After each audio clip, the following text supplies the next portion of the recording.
We're interested in knowing the locations and times of day or night these documented accounts reach, so before we start, I ask you to leave in the comments where you're watching from and the precise time you're listening to this narration.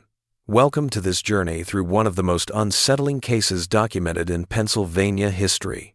The creaking of footsteps reverberates through the deserted hallways of what was once Ravenwood Asylum, a massive Victorian building in the isolated woods of western Pennsylvania. A silent witness to innumerable untold tales. And according to county records, from 1903, what happened there would forever alter the perception of mental health care in America. Official records indicate that Ravenwood operated from 1887 until its sudden closure in 1904, but they don't say why. Tonight, we look at the well-researched case that was kept secret in Pennsylvania State Archives until 1961, when a routine transfer of old medical records uncovered something far more disturbing than anyone could have imagined. Dr. William Harrison, a reputable Philadelphia alienist, came to Ravenwood in the fall of 1903 to perform a routine inspection, but what he recorded over the next 6 weeks would never be included in any official report.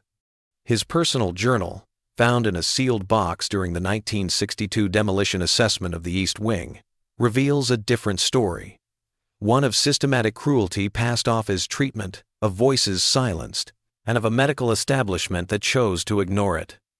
This is not a story of ghostly apparitions or supernatural events. The horror that pervaded Ravenwood was wholly human in origin, and maybe that is what makes it so frightening.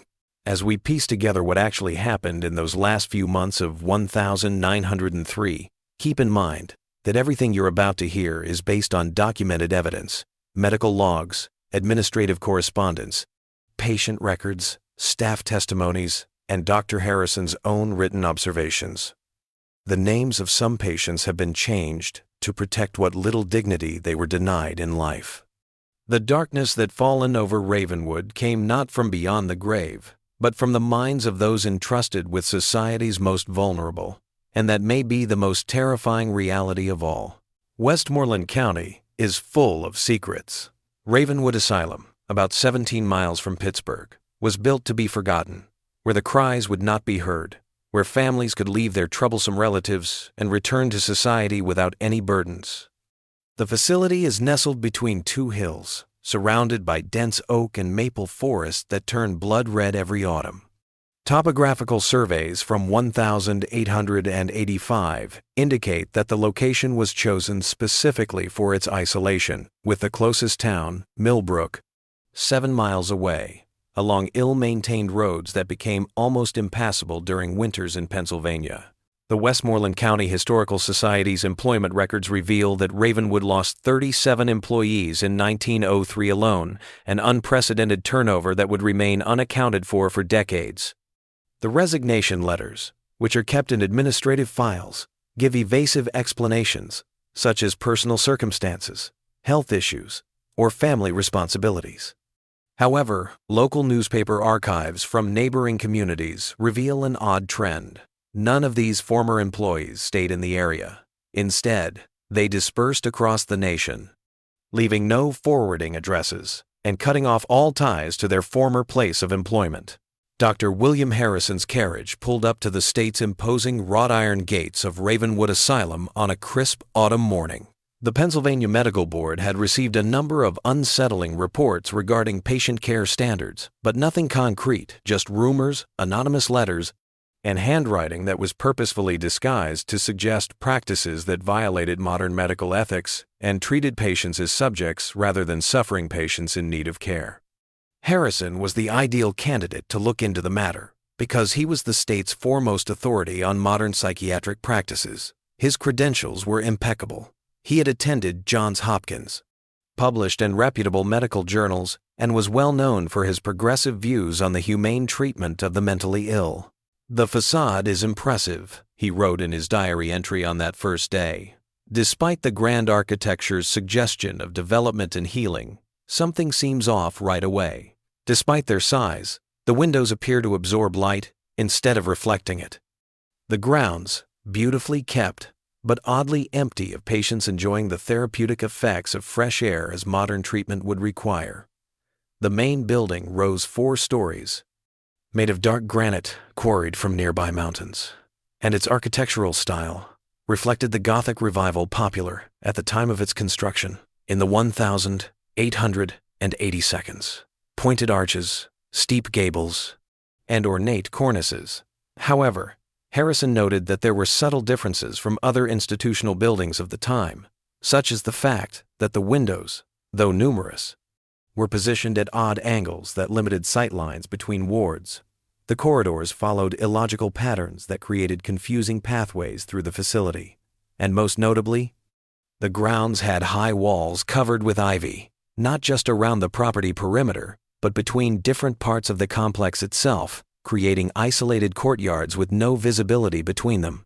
Dr. Malcolm Thorne, Ravenwood's medical director since 1896, who was described as brilliant but severe in the County Medical Society records, greeted Harrison. Thorne had turned Ravenwood from a small asylum into a facility that drew patients from wealthy families throughout the Northeast. Those who were willing to pay large sums to have their embarrassing relatives hidden away under the pretense of receiving the most advanced care.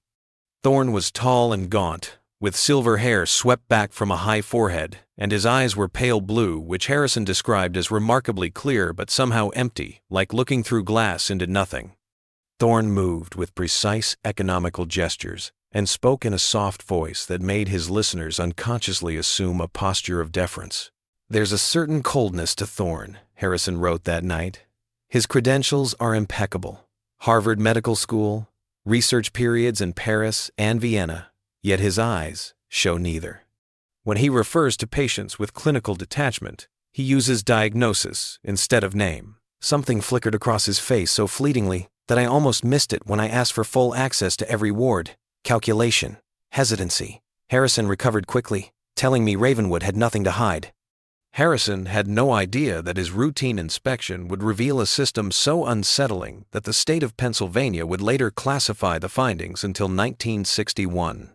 According to declassified minutes from a closed board meeting in January 1904, some details were deemed potentially disturbing to former patients' families and potentially damaging to public confidence in medical institutions. In the first tour, the facility looked like a model of modern psychiatric care. Clean wards, well-organized schedules, and what seemed to be a well-trained staff. The main floors housed patients in conditions that, although institutional, seemed humane by the time. Harrison wrote in his journal that first night, "The patients are too quiet." He also noted the good quality of the bedding, the adequate heating systems, and the spacious communal areas where patients could read approved materials or do simple crafts. Even well-run asylums, in my view, have a certain vitality, movement, discussion, and the occasional outburst. I feel uneasy with the silence here. With what can only be described as resigned dread, the patient's eyes follow the movements of the attendants. Throughout our tour, not a single person smiled or came up to us. This serenity is not therapeutic. Harrison also noted that the patients looked consistently well-groomed and physically healthy, which was unusual in a facility that housed people with severe mental illnesses who frequently neglected their own well-being. "Their appearances are too consistent," he wrote, "as if they've been prepared for inspection." Harrison said, "This is submission born of something else entirely. Their stance is similarly straight, and their hair is cut to the same lengths. They even move in predictable ways, getting up from seats at the same angle and walking at the same steady pace. It implies conditioning as opposed to instinctive behavior." Harrison heard it for the first time that night as he sat down in the cozy guest room for visiting doctors, a sound that would grow more and more familiar over the next few weeks, a steady tapping through the pipes, which at first he would dismiss as the usual settling of an old building, but later he would realize it was something else entirely, a message. His room was in the administrative wing, away from the patient wards by a long corridor and several locked doors, and the furnishings were of the highest caliber: a carved oak bed, a writing desk in front of a window that looked out to the south grounds, a small fireplace with a coal grate for the increasingly chilly autumn nights, and a large window that was fixed shut with no apparent way to open it for fresh air. Harrison's formal inspection started the following morning with patient records, which were meticulous, perhaps too meticulous, with regular entries, detailing each patient's progress, behaviors, and treatments. However, Harrison observed that there's an artificial quality to these records, too neat, too consistent. Such systematic progressions are not typical of real patients. Results from actual therapy are less predictable. He asked for files of patients who had been released as cured during the past year, and Thorne complied without question. However, Harrison noticed an odd trend. None of these former patients had gone back to their former lives. Instead, they had been moved to supervised living arrangements or convalescent facilities in other states. None had returned to their jobs, and none had reunited with their families. It seemed as though being cured at Ravenwood meant being moved rather than being rehabilitated. When he asked to speak with patients in private, Dr. Thorne objected, saying that it would interfere with therapeutic routines. Harrison persisted, pointing to his authority from the state medical board, and Thorne reluctantly agreed, but he assigned an orderly to stay present for the doctor's safety. Harrison wrote, "The patients speak as if reciting memorized lines. They both respond in the same way when questioned about their care, thanking Dr. Thorne for his approaches and expressing thanks." One patient in particular attracted Harrison's attention, a woman in her 30s who had been admitted for what the records described as hysterical melancholia after her husband's death. During their brief conversation, the orderly looked away for a moment, so she leaned closer to Harrison and whispered, "We're not all still here?" She instantly went back to the same kind, blank answers as the rest when he pressed her to elaborate, denying that she had said anything at all. That afternoon, Harrison met Eleanor Sullivan, a nurse who had only been employed at Ravenwood for 3 months, and who, according to Harrison's journal, seemed anxious during their brief encounter, avoiding direct questions about patient care procedures. Harrison describes Sullivan as having a look of haunted awareness that contrasts sharply with the practiced blankness of her colleagues. Thorne left to attend to a matter elsewhere, and Sullivan gave Harrison a folded note that said, "North Wing Basement, written in a hurried script, midnight, come by yourself." Harrison spent that evening reviewing more records, finding troubling patterns. Despite Ravenwood's reputation for progressive care, patients rarely seemed to be discharged. Families received regular updates describing incremental improvements that somehow never culminated in recovery. Most concerning were the death certificates, an average of 3 patients per month, all attributed to natural causes or complications of mental disease. No autopsies performed, bodies quickly released to a funeral home in Pittsburgh with connections to Thorne's brother-in-law. The burial record showed another irregularity. Many patients were interred in a small cemetery on the asylum grounds rather than returned to family plots, despite having living relatives who could have claimed the remains.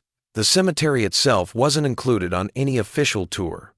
When Harrison inquired about it, Thorne dismissed the question, noting that such matters are handled by administrative staff and suggesting they focus on the living patients who might benefit from modern treatments.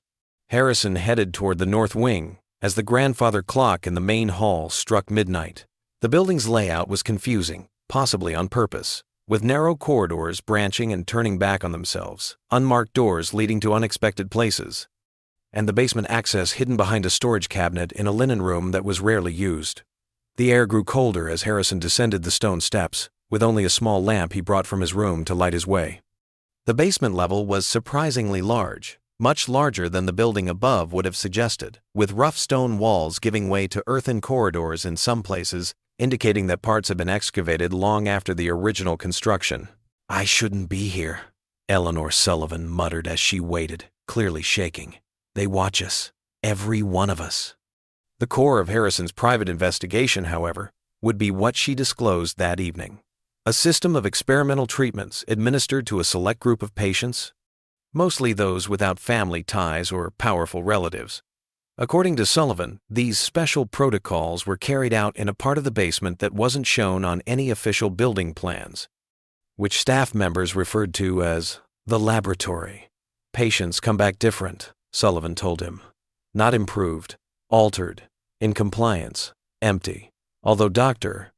Thorne refers to it as breaking the cycle of mental dysfunction, he is actually breaking them as individuals. At first, the shouting is awful. The quiet follows. The quiet is awful. Only a few, personally selected by Thorne, were allowed to help with the special protocols. He tests new staff, Sullivan explained, gives them increasingly troubling tasks, watching their reactions. Sullivan had been hired after completing nursing training in Philadelphia and had come to Ravenwood thinking the position offered an opportunity to work at the forefront of psychiatric medicine. But within weeks she realized something was profoundly wrong. People who raise concerns are fired for being inappropriate. Those who comply advance. She had kept up a front of cooperation while recording her observations in the hopes of eventually obtaining sufficient proof to notify the appropriate authorities. Sullivan gave Harrison a key that would open the restricted areas at night when few employees were around, and she had gotten it by making a wax replica of an original she had borrowed for a short time from a senior orderly who had developed feelings for her. Before they parted, she took hold of Harrison's arm with surprising vigor and said, "Be careful what you write in your official reports," she cautioned. Doctor? In Harrisburg, Thorne has influential friends. The careers of former inspectors who voiced concerns were abruptly cut off.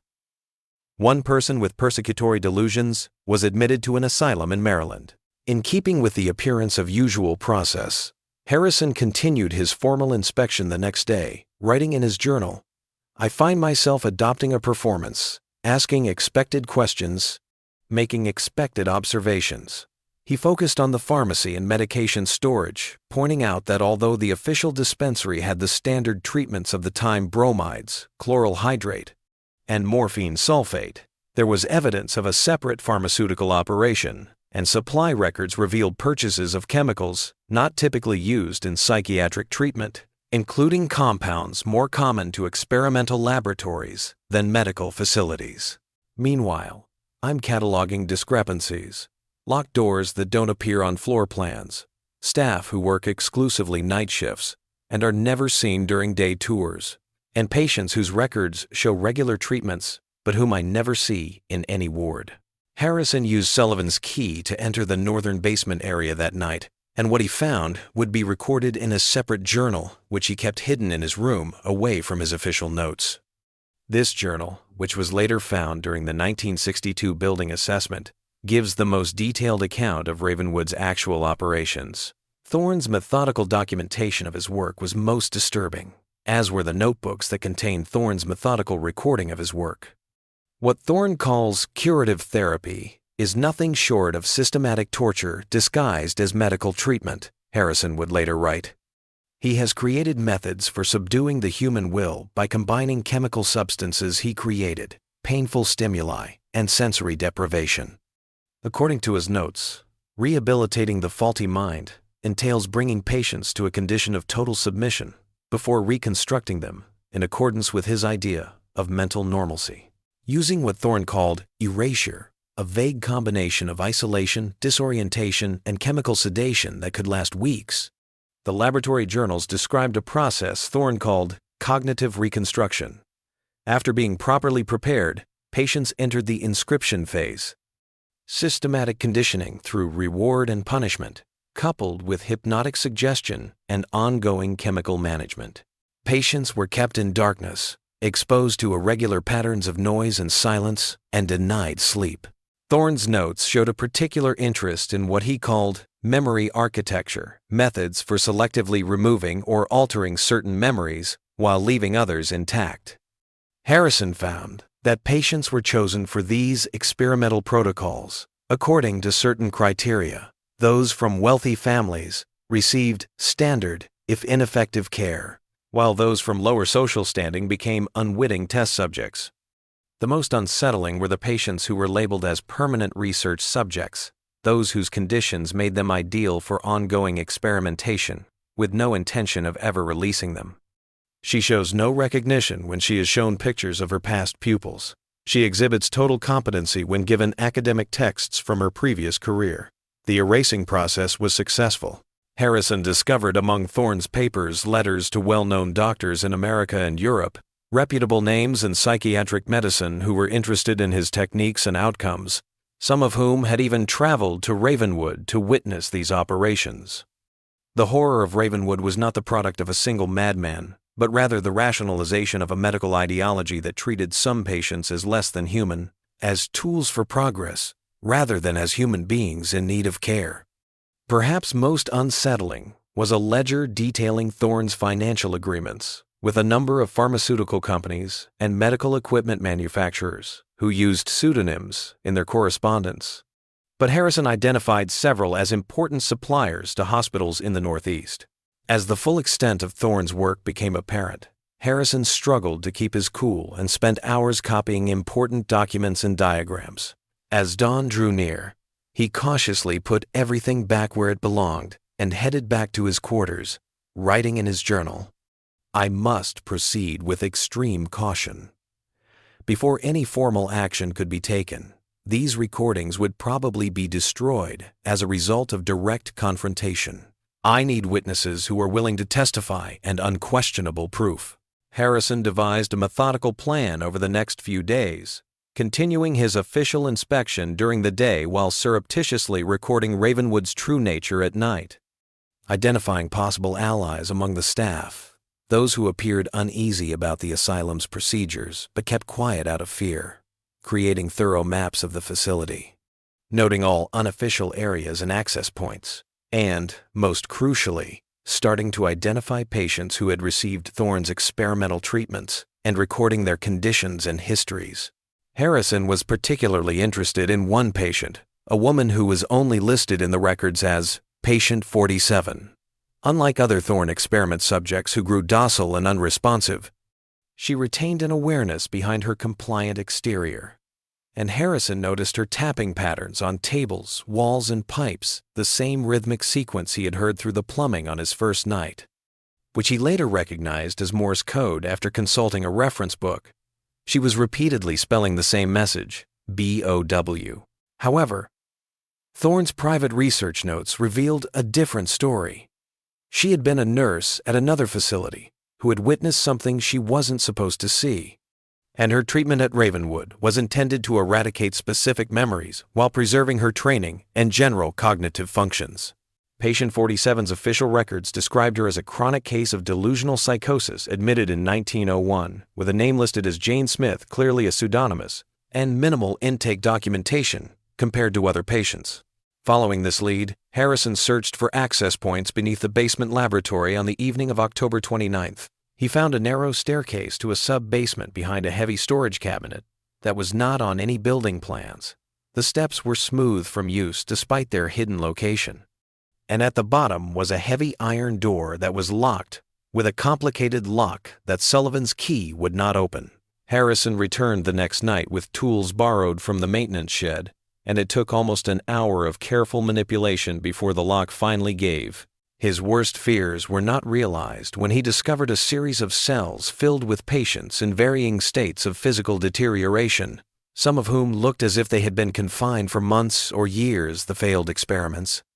Those who had not responded as Thorne's protocols had predicted, but who were unable to be permitted to share their experiences with others. Harrison's journal states, "The conditions are beyond inhumane. Patients are kept in cramped quarters that are hardly big enough to lie down in, with no light or sanitary facilities. Some of them seem to have undergone intrusive treatments, trepanation, and primitive surgical procedures.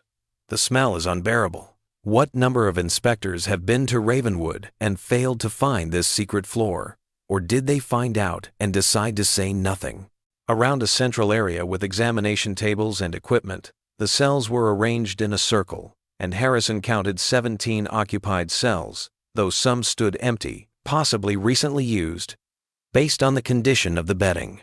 The patients themselves were in a variety of conditions, some displaying signs of surgical interventions, such as scars on their skulls, foreheads, or behind their ears, while others had restraint marks on their wrists and ankles, indicating long-term confinement. Harrison wrote, "I recognized several names, patients officially recorded as having died from natural causes or been transferred to other facilities." Harrison spent that night recording everything, including cell measurements, conditions, and identifying information from the few patients who were still able to communicate. Since these individuals are no longer officially recognized, Thorne is free to continue using them for experiments without supervision or limitations. The most unsettling was a journal he found in the middle, which, in contrast to the research notebooks upstairs, included more intimate thoughts on Thorne's work in a flowing script that contrasted with the official record's clinical notes. The mind, properly unmade, becomes like clay infinitely malleable, one entry said. Like surgeons removing a malignancy, we have been trying to extract mental illness with primitive tools. Rebuilding consciousness itself is the real breakthrough, not eliminating dysfunction. The ramifications go much beyond how the matter treated. During his official rounds the next morning, Harrison observed minor shifts in the way staff members treated him. Orderlies kept a safe distance. Conversations stopped when he entered rooms. And Dr. Thorne hinted that maybe Harrison had gathered enough information to end his inspection early. Most worrisome, Nurse Sullivan was nowhere to be found. When Harrison asked why, he was informed that she had taken an unplanned leave of absence because of a family emergency. They know, or at least suspect, Harrison wrote that night. Maybe I set off some alarm while I was exploring the sub-basement, or maybe someone saw me using Sullivan's key. Upon returning to my room, I have observed that my possessions have been disrupted. I have to speed up my timetable. I must take any documents I have with me from these grounds, or it will vanish as completely as the patients below. Thorne was already working against Harrison, who that night assembled his evidence into a detailed report that included floor plans, treatment records, patient identities, and detailed descriptions of the experimental procedures, all of which he concealed inside the lining of his medical bag and intended to leave the next morning, claiming a personal family emergency, and then deliver his findings directly to the governor's office and the state medical board. Harrison was getting ready for bed when 2 orderlies knocked on his door and said that Dr. Thorne needed his urgent consultation about a patient in crisis. Harrison was suspicious, but he was unable to refuse without voicing his concerns, so he followed them to Thorne's private office rather than any patient ward. A single oil painting, a Renaissance anatomical study depicting a flayed figure with exposed musculature and nerves, hung behind Thorne's desk, and the room was illuminated by electric lamps, which was unusual for the time, and a reflection of Ravenwood's substantial funding. Thorne's office was austere and meticulously organized, with walls lined with medical texts and journals. The medical director sat calmly behind his desk, holding a glass of amber liquid, while another glass waited, poured but unopened. "William," Thorne remarked with a measured warmth, "I think we ought to speak with you directly about your worries." Professionalism among co-workers. Harrison's last journal entry, penned hours later, states, "He knew everything. My documentation, my night explorations, even my communication with patient 47. He explained his job to me without defensiveness or hostility, saying that it was important for psychiatric science to improve. All medical progress requires sacrifice, he said, adding that the people here had already been lost to society. We create treatments with them that will help thousands of people. Consider what we're achieving here, Thorne said, according to Harrison's account. Patients who arrive violent, self-destructive, or completely detached from reality leave as functional members of society.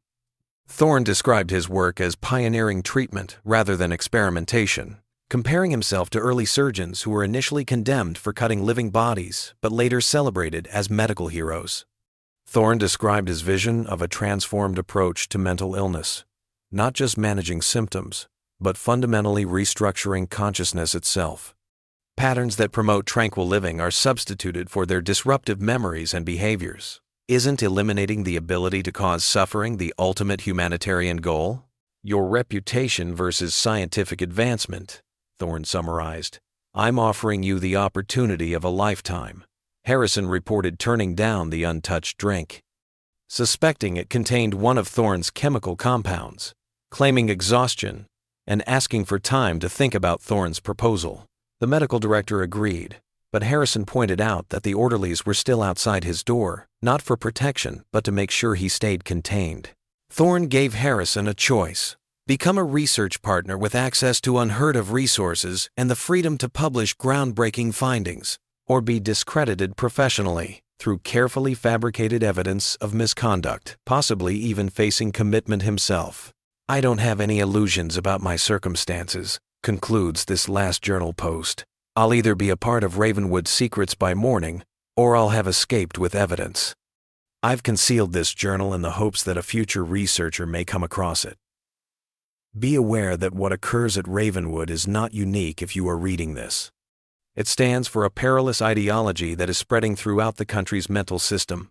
There are more casualties besides the sick here. They are the caution. What happened next remains contested. The official record states that Dr. William Harrison suffered a nervous collapse during his inspection, becoming delusional and making unfounded accusations against the respected Dr. Thorne. Harrison was quietly transported to a private facility in upstate New York, where he reportedly died from complications of mental exhaustion in early 1904. His inspection reports were deemed unreliable and sealed. However, newspaper archives from November 1903 contain a curious contradiction. The Pittsburgh Gazette reported a fire at Ravenwood Asylum on November 1st, minor damage quickly contained with no casualties. Yet county fire response records show a more significant incident, with multiple fire wagons dispatched and several injuries reported.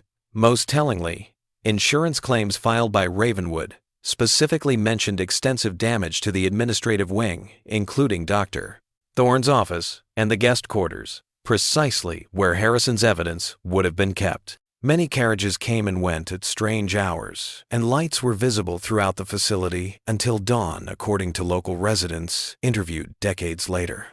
One old man who had worked as a teenage stable hand at a nearby farm in 1903 described seeing people being moved in the middle of the night, some on stretchers, others walking in straight lines like soldiers, all loaded into covered wagons that headed toward the train station.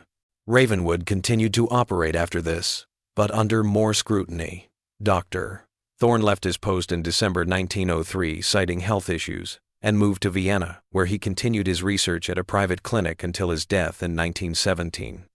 His published papers from this time period mention methods developed during his time in America, but with considerable modifications to conceal their nature and origins. The asylum itself closed permanently in September 1904, after a state investigation prompted by anonymous letters sent to several newspaper editors throughout Pennsylvania, written in different hands but with similar content, detailing unethical practices and violations of human dignity at Ravenwood.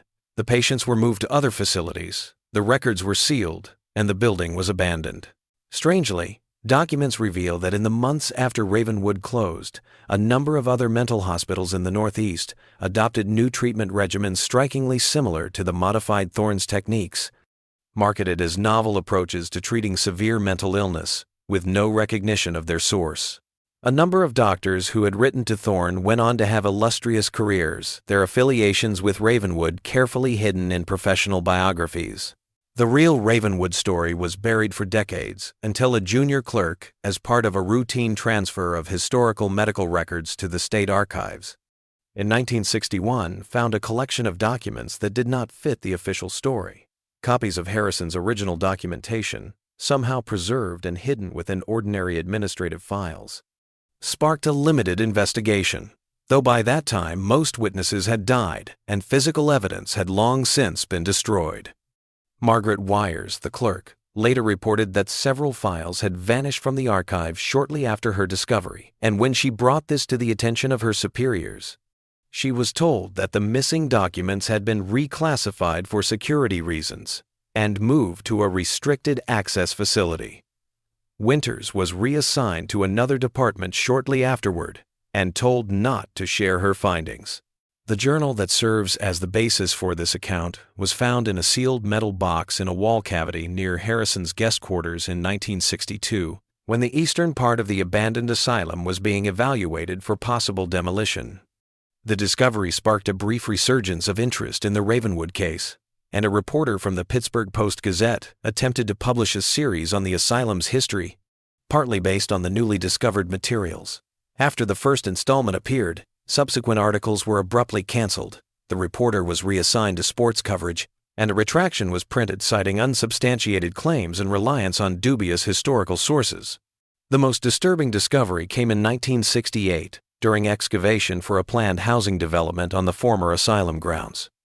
Workers uncovered a mass grave containing the remains of at least 42 individuals, many showing signs of surgical intervention consistent with Harrison's descriptions of Thorne's experiments.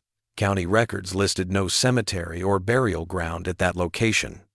The development was quietly abandoned, the excavation filled in, and the land designated as a nature preserve, permanently restricted from development.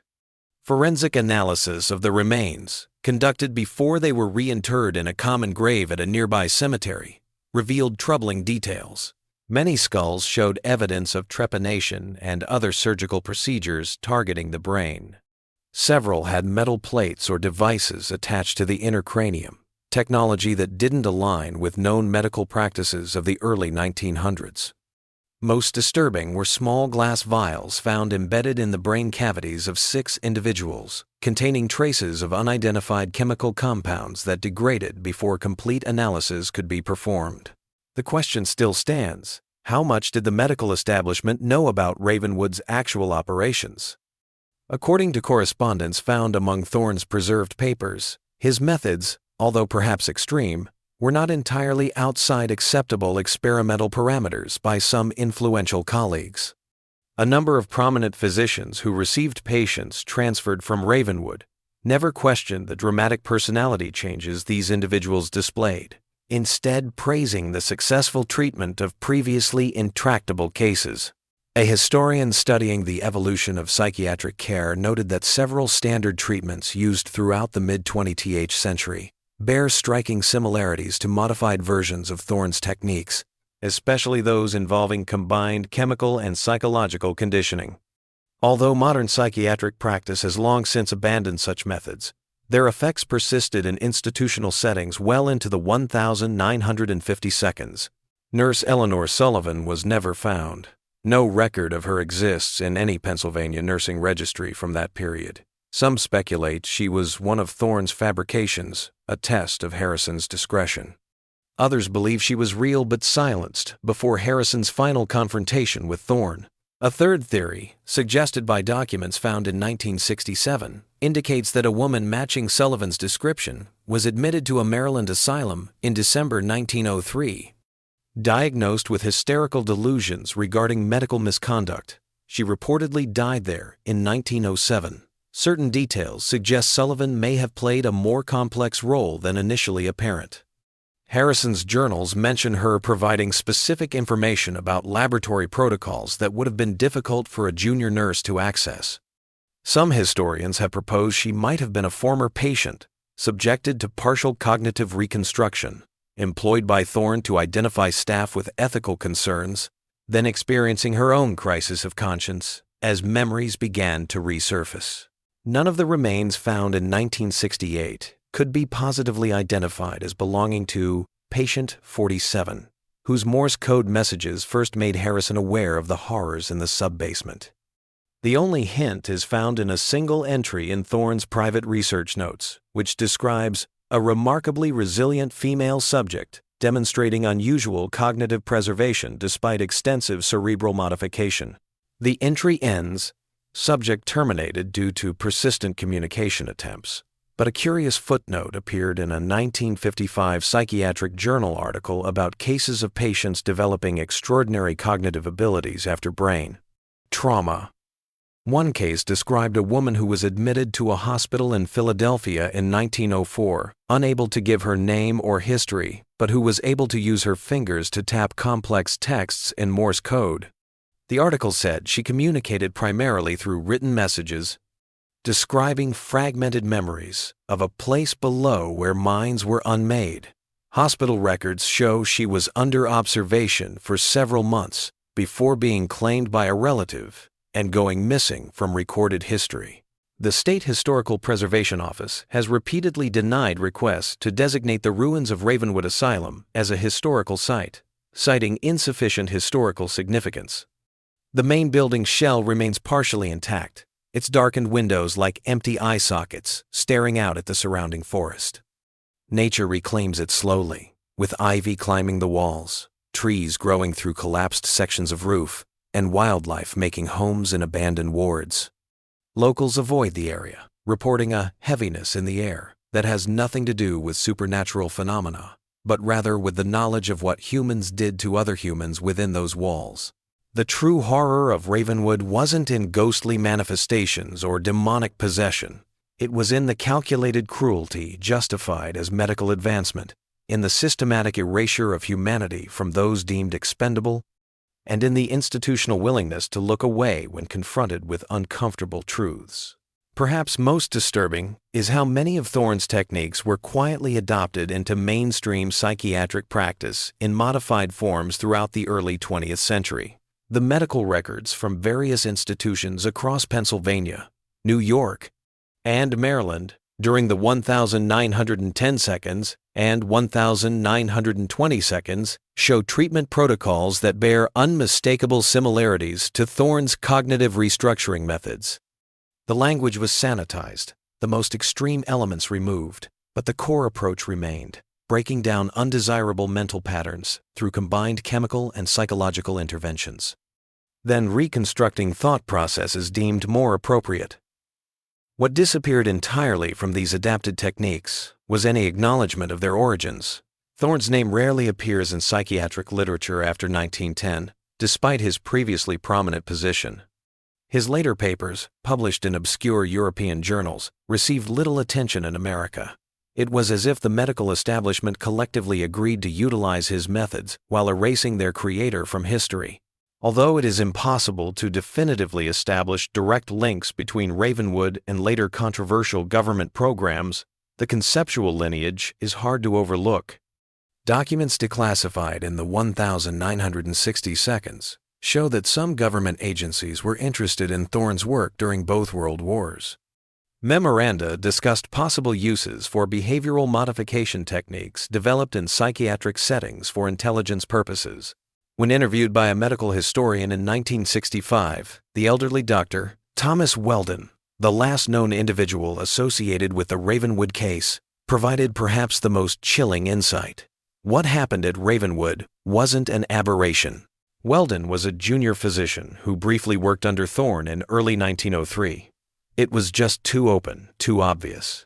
Thorne's failure to uphold the reassuring fiction that medicine never sacrifices people for advancement was his error, not his methods.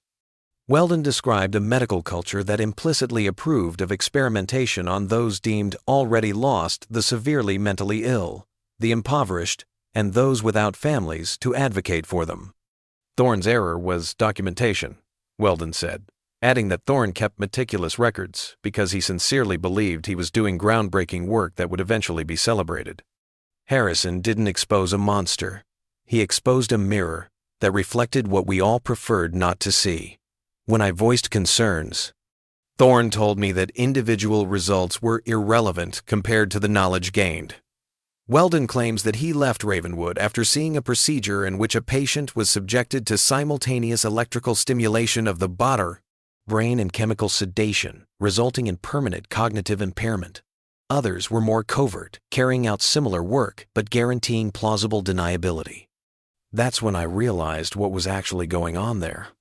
Weldon left Ravenwood and became a general practitioner in rural Ohio, completely giving up psychiatry. He claimed to have written letters to medical authorities regarding conditions at the asylum but never heard back, and finally he said, "I convinced myself I had exaggerated what I saw. It was simpler than having to live with the knowledge that I had participated, even if only momentarily." All of the remaining Ravenwood records were sealed by court order in 1969 after a petition from a number of well-known medical families with ancestry in the asylum's operation. They are now kept inaccessible in a climate-controlled facility in Harrisburg and will remain sealed until 2029, a full 125 years after Ravenwood closed its doors. The sealing order itself contains troubling language, citing the need to protect the reputations of distinguished medical practitioners whose experimental approaches, while perhaps unconventional by modern standards, were conducted in good faith, according to the scientific understanding of their era. This reinterpretation of Thorne's work as simply unconventional rather than unethical reflects the ongoing reluctance to fully acknowledge the horrors that took place. Dr. Catherine Mercer of Columbia University has documented similarities between Thorne's methods and treatments used in various institutional settings as late as the 1950 seconds. The terminology evolved, she noted in a 2002 paper, but the fundamental approach remained, breaking down identity through combined physical and psychological stress, then reconstructing compliant personalities through reinforcement techniques. A small group of researchers and historians are still trying to piece together the Ravenwood story, using pieces of evidence that escaped institutional suppression. Several academic journals refuse to publish Mercer's findings, citing methodological concerns, indicating the medical establishment's ongoing discomfort with this aspect of its past. What started as experimental therapy at places like Ravenwood became standardized treatment, with its origins carefully obscured. Mercer's research faced significant resistance from established medical historians who dismissed connections between Thorne's work and later psychiatric practices as speculative and sensationalistic. Ravenwood's walls remain, their shadows growing longer as the sun sets over western Pennsylvania. The voices of those who suffered within them are no longer heard, but something of that suffering appears to have infused itself into the building itself, not as supernatural energy, but as a physical reminder of the cruelty that can be concealed in the guise of compassion, a reminder that the most dreadful monsters have always had human faces, carried reputable credentials, and rationalized their acts as necessary for a greater good. Local folklore has inevitably accrued around the abandoned asylum. Teenagers occasionally venture onto the grounds on dares, claiming to hear whispers or see lights in the empty windows. Paranormal investigators have conducted numerous sweeps of the property, recording what they interpret as evidence of supernatural activity. These stories miss the point entirely. They transform real historical horrors into comfortable fiction, replacing the documented atrocities with ghost stories that are ultimately easier to dismiss.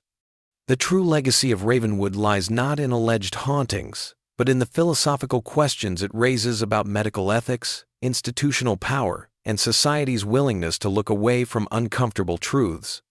As one historian noted, the most disturbing aspect of the Ravenwood case isn't what happened within those walls, but how effectively the medical establishment contained and neutralized the scandal, absorbing useful techniques while discarding the ethical questions they raised. Perhaps Thorne would have wanted his work forgotten, his methods hidden by time and purposeful concealment. But as long as the story is told, as long as the evidence is preserved, Ravenwood serves not as a haunted relic, but as a warning about what happens when we give complete control over vulnerable people to those who see them as means rather than ends. If you happen to be driving along Route 30 west of Pittsburgh, you might catch a glimpse of the asylum's remaining tower through the trees. According to the most credible accounts, a small fire did, in fact, start in the administrative wing the night Harrison confronted Thorne. Whether intentionally started or the result of a struggle, it caused enough confusion for something unexpected to happen. A number of patients from the regular wards were temporarily evacuated to the grounds, and in the confusion, some records vanished, not destroyed, but removed. Some speculate Harrison passed his documentation to someone else, possibly one of the staff members he had identified as potential allies. Others have proposed a more intriguing theory: that patient 47, somehow released during the disturbance, escaped with proof of what had been done to her and others. According to fire department records, the fire started close to the laboratory areas, which may indicate that the evidence was purposefully destroyed. 3 firefighters described the evacuated patients as acting strangely calm despite the emergency, with many standing in formation instead of dispersing as would be expected. One firefighter described the patients moving in unison, as if they were obeying invisible commands. After the fire, Ravenwood saw a brief influx of outside attention from insurance investigators, county officials, and medical board representatives. But within weeks, the story had been successfully tamed. Official reports described a minor incident that was quickly contained and had no effect on patient care or safety, while those who saw more troubling aspects were routinely silenced or discredited. One article in the Pittsburgh Tribune on the 8th of November 1903 briefly mentioned the unexplained disappearances of several patients during the fire evacuation. This one article was never investigated, and the Tribune, issued a retraction on November 12th, citing reparatorial error and misunderstanding of asylum procedures. The journalist who wrote the original article was no longer employed by the newspaper by the end of the month. Whatever the truth, it is still true that enough documentation survived to eventually reveal at least some of Ravenwood's sinister legacy. It was insufficient to hold those responsible accountable because too much time had passed and too many powerful people's reputations were on the line, but it was sufficient to keep the story from being entirely forgotten. One of the most contentious aspects of the Ravenwood case is what happened to Dr. Harrison himself. According to the official record, he was treated for nervous exhaustion at a private facility in New York and died there in early 1904, but no death certificate has ever been found. Despite a thorough search by later investigators, and no grave in any cemetery in the area where he is said to have died bears his name. A more intriguing theory surfaced in the 1970 seconds when a researcher found a doctor who fit Harrison's description working under a different name in a small town in Western Canada from 1905 until 1937. This doctor was known for his progressive approach to psychiatric care and his outspoken support for patient rights. And while there is some evidence that he may have been Harrison living under a false identity, no conclusive proof has ever been established. Several of Harrison's Philadelphia colleagues said they received anonymous letters in the years after his disappearance, letters that showed medical knowledge and viewpoints that were in line with Harrison's, and that frequently included scathing criticisms of psychiatric practices at prestigious institutions, indicating continued observation of the field by someone who had left its formal structures. The asylum is a stark reminder of a time when science without conscience was not only acceptable but necessary for progress. The true measure of its horror is not how unusual it was, but how representative it may have been of attitudes and practices normalized within a system that valued results over humanity. Today, rumors of Ravenwood resurface from time to time in medical ethics discussions or historical examinations of the evolution of psychiatric care. How many lives were destroyed behind those walls? How many families received false reports about loved ones who had become unwitting research subjects? How many medical careers were built upon techniques refined through pain that was purposefully inflicted and meticulously documented? This is perhaps the most unsettling aspect of the Ravenwood case, and we may never know its full extent. In 1958, a woman named Helen Crawford published a memoir titled Fragments of Memory, describing her experiences as a patient in various psychiatric institutions during the early 1900s. Though she never explicitly named Ravenwood, her descriptions of a facility in western Pennsylvania, where patients were subjected to treatments designed to unmake the mind, bear striking similarities to what we now know occurred there. Crawford described being subjected to procedures that left her with significant memory gaps and a persistent fear of medical authorities. The memoir received little attention at the time of publication, dismissed by reviewers as exaggerated or sensationalistic. Crawford died in 1961, just as the first sealed records were being discovered. Subsequent analysis of her writing, compared with the emerging documentation, suggests she may indeed have been a survivor of Thorne's experiments, one of the few who retained enough of herself to eventually tell her story, however incompletely. They took pieces of us, memories, emotions, the very essence of who we were, Crawford wrote in a particularly moving passage. Some never returned from that desolate location. For those of us who did return, the feeling of something missing that we were unable to identify tormented us. The worst thing was that nobody took us seriously. We were untrustworthy witnesses to what had been done to us because of our own trauma. Ravenwood's final purpose is to serve as a warning from history about the darkness that can flourish when power operates without accountability, when vulnerable people are redefined as something less than human, and when we choose comfortable ignorance over uncomfortable truth. The sounds that once filled those corridors have faded into silence. The records are still locked away, and the graves, both discovered and undiscovered, hold their secrets.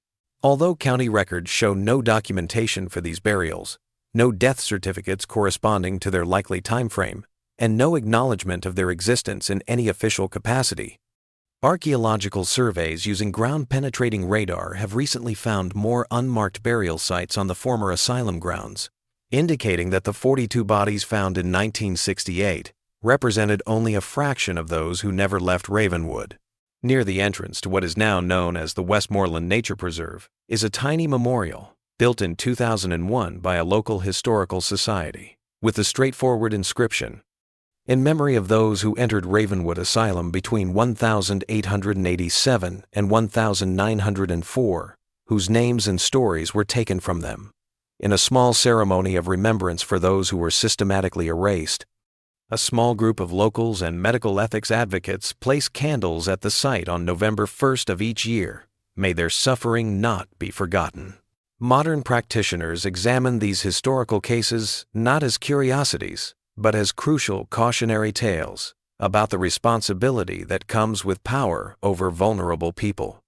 As mental health treatment continues to evolve, the shadow of places like Ravenwood remains a reminder of where institutional psychiatry went wrong, of the consequences when patients become subjects, when treatment becomes experimentation, and when healing becomes control. Maybe Harrison should give the last word to an unnamed patient whose comments were recorded in his journals, a short note etched on the wall of one of the sub-basement cells he found during his nighttime search. "Before coming here, I was someone. Keep it in mind." The walls of Ravenwood Asylum still whisper their secrets for those who are willing to listen. Before coming here, we were all someone.